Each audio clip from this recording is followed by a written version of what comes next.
Hello everyone and welcome back to my channel. My name is Dwayne Kimball, United States Army veteran and retired VA rating specialist. In today's video, I am going to explain how to win your claim for individual unemployability, also known as IU.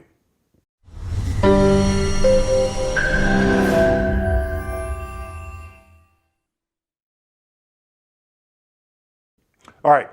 I have 6 slides that I'm going to go through today and break individual unemployability down, also known as IU. Now, in my opinion, as a former VA rater trained by the Department of Veterans Affairs, this was one of the most common ways I saw veterans get reduced.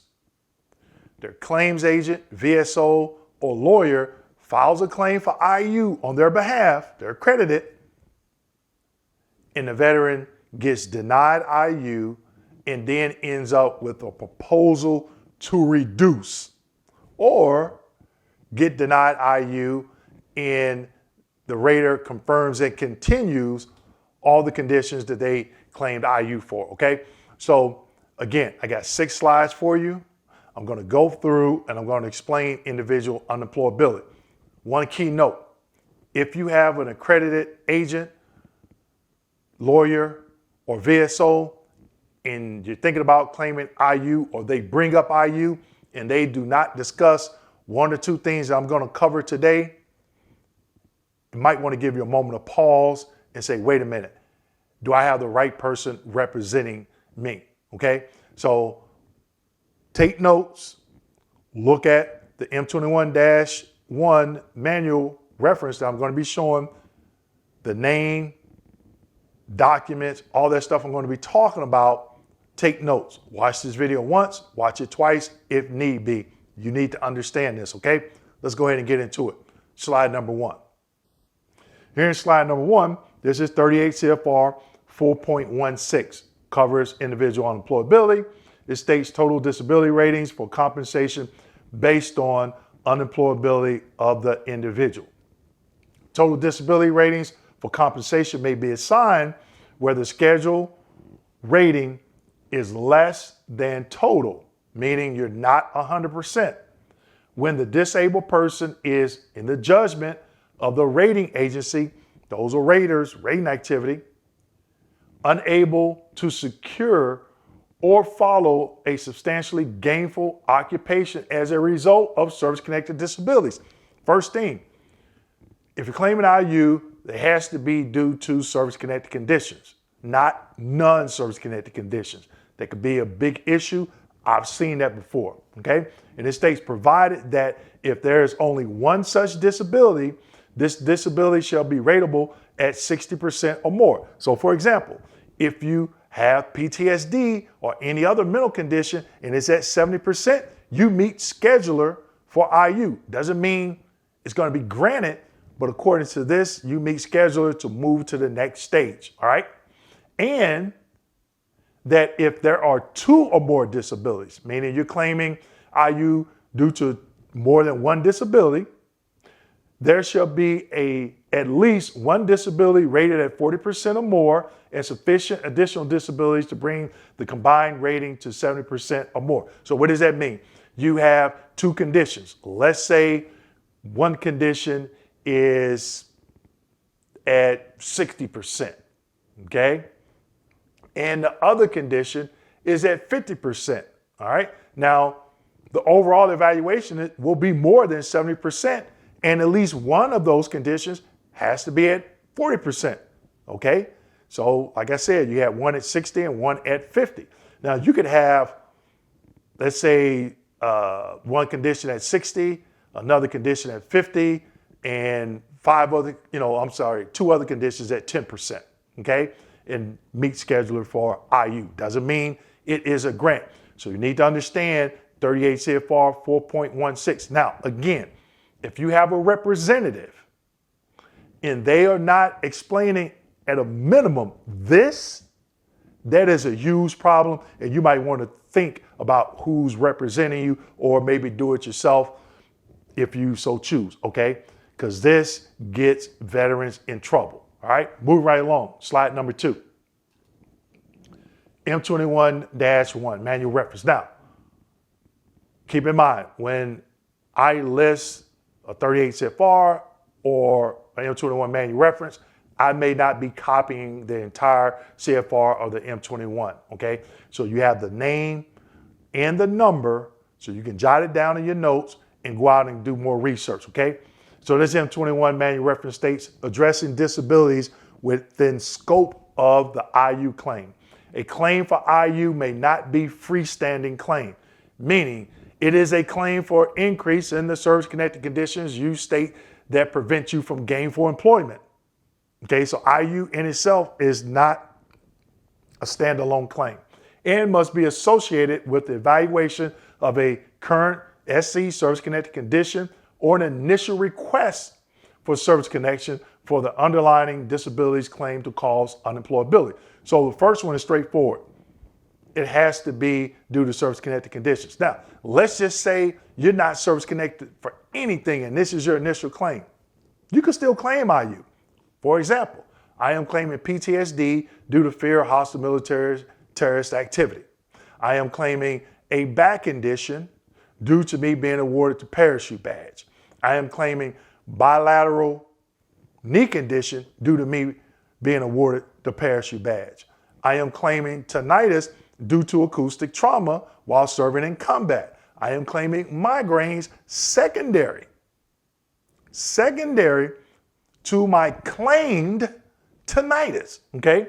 Now, you can turn around and say, also, I'm claiming IU due to these conditions. Now, they have to service connect all these conditions first, and then they will address IU as long as you meet the scheduler criteria, which I noted on the previous slide. Woo, oh, boy, it's getting real juicy. But I tell you what I'm going to do, because I know I probably just threw a lot of people for a loop.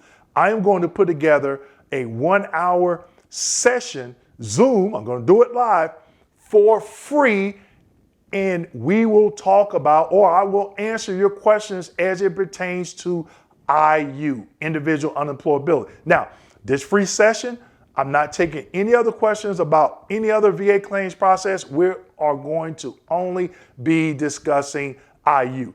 It will be free. I'm only opening up to 20 people, okay? Click the link in the description section below and get signed up for free. And talk to somebody that was trained by the Department of Veterans Affairs, okay? All right, now, this is the claim form you need. VA Form 21-8940. You can't see it on here because I cut it off at the bottom, but one thing that I want to show you is, look in the top right-hand corner, okay? Expiration date, June 30th, 2024. That's coming up. Now, if you go to va.gov and pull this form down, let's say July or August of 2024, and it still says expiration date, June 30th, the form is still good. Only get the form from the VA's website. Do not go to any other organization's website and download any VA form. Always go to the VA's website and get the form, okay? Move right along, next slide. Now, this is the second part, disability and medical treatment. You see section 8, what does it say? What service-connected disability or disabilities prevent you from securing or following any substantially gainful occupation? Now, if you don't have a copy of your claims folder, the best way to get this information quickly, if you don't know what your service connected for, contact 800-827-1000. That's the VA's National Call Center. 800-827-1000. Ask them for a disability breakdown letter to include the diagnostic codes. Because in that letter, you're going to have not only what your service connected for, it's going to have the percentage and the 4-digit diagnostic code. Going back to slide number 1, you need to know what those percentages are, right? Because we went over them, okay? Now, number 9, have you been under a doctor's care and or hospitalized within the past 12 months? You might want to check no on that one. Here's why. Because if you do and you put dates in there, now the VA is going to send you a VA form. I think it's 21-4142 medical release. And I talked about this before. You sign it, send it back, then they send it to the doctor. Every time they do that, a minimum of 30 days, your claim goes on hold. Why not go get those documents yourself and submit it with this form? Okay, that is a huge nugget. And again, if your VSO, claims agent, or lawyer is not explaining this to you, that is a problem. That is a problem, okay? And that was a nugget too. All right, move right along. Next slide. Okay, now, this M21 manual reference, limitation of ability in IU determinations. Now, I have one thing highlighted here in yellow. It's the only thing I'm going to talk about. Synodary. I know I'm pronouncing it wrong. Somebody's going to tell me, Dwayne, I know you're from Missouri and your country is all get out, but it's synodary, sanitary, whatever. You know what I'm talking about. All right. Now, I've seen veterans where the examiner says, yes, these service-connected conditions prevent the veteran from gainful employment, but they can do synodary type work. Meaning you can go be a greeter at Walmart. Okay. Also on that 8940, and I didn't show it, on page 2, it asks about your education level. All right. So raters look at all of that in this instance. So let's use that term right there for 1 second. I got highlighted in yellow. The doctor says, yeah, they can't, do this particular work, but they can do this type of work. So now your education level comes in. So let's just say you're a bricklayer and you're saying, hey, I got bilateral lower extremity radiculopathy, pes planus, 50%, and a back condition at 40%. And I can't lay brick, and you got a 12th grade education. So you may not be able to do the synodary type work as well. IU granted.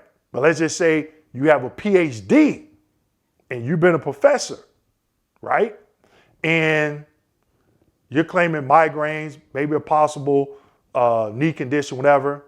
They may say, yeah, that prevents from gainful employment because the amount of standing that they may have to do. But they can teach Zoom classes from home as needed, and they can take breaks as needed. Okay? So some of these things do come into play, and I've seen it. So you need to not only understand IU, but understand this particular reference as well, because when you go to that examiner, you have to explain. I just gave you 2 scenarios. Okay? So again, just take the PhD person. You can say, hey, look, even though I can no longer go in the classroom, I can't do it by Zoom either because I'm going to have to take a lot of breaks, stand up, sit down, move around, or migraines. I may have to go lay down for 30, 40 minutes. And if I have a class coming up, I won't be able to do it. Okay. So you're going to have to be able to reasonably articulate your symptomology as it pertains to all this to that CNP examiner so they don't say you can do synodary employment. Okay. Again, don't worry about it. Get signed up. We'll cover it there. Last slide. This one, M21-1, discontinuance of monitoring for changes in employability status. Now, back when I rated, the VA would send the veteran a document and a 4140, that's what it is right there, VA form 21-4140. And these are some easy cases to rate. This particular veteran was already granted IU, on the anniversary or the first of the year, they would say, are you still employed? The veteran had a certain amount of time to send that form back. Nope. Boom. CNC IU, that's it. Okay. But it states monitoring changes in employability status is not required when the veteran has not been identified in the SSA, Social Security Administration data match, as having verified earned income above the poverty level. So a lot of people on YouTube saying you cannot work if you have IU. Yes, you can.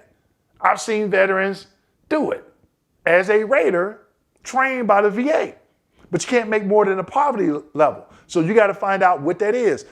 It depends on if you're a single veteran, if you're a veteran with a spouse, if you're a veteran with a spouse, kids, taking care of parents, et cetera, et cetera, et cetera, okay? Has an IU rating that has been in effect for 20 or more continuous years. Or, okay, it didn't say and, it says or had an IU rating replaced with a 100% scheduled evaluation. What does that mean? The veteran was 90%, granted IU, they're paying them at the 100%, but that veteran came in, did an increase or service connection or something else, and they 90% went to an overall 100%. I've seen veterans do it. I've seen veterans do it that didn't have VSOs or lawyers. They just got educated and they won. They knew what they were doing, okay? So I know that was a lot of information. I didn't want to go into too much detail because I didn't want to extend this video. So check the description section. I have a link. Sign up for the free class I'm going to give about IU. I'm going to answer your questions as it pertains to IU. These are only questions that I'm taking. And guess what? It's free. And you're going to be learning from somebody that actually rated IU claims. Okay? Again, if your VSO claims agent or lawyer is not talking about some of the stuff that I covered in this presentation, that's a problem. That is a huge problem because before they file this claim for you, you need to know a lot more than what I just showed. The little icing on top of the cake, okay? It's more information out there, okay? So with that being said, make sure you like, subscribe, hit that notification button, and don't forget to share this video with your fellow veterans. Thank you.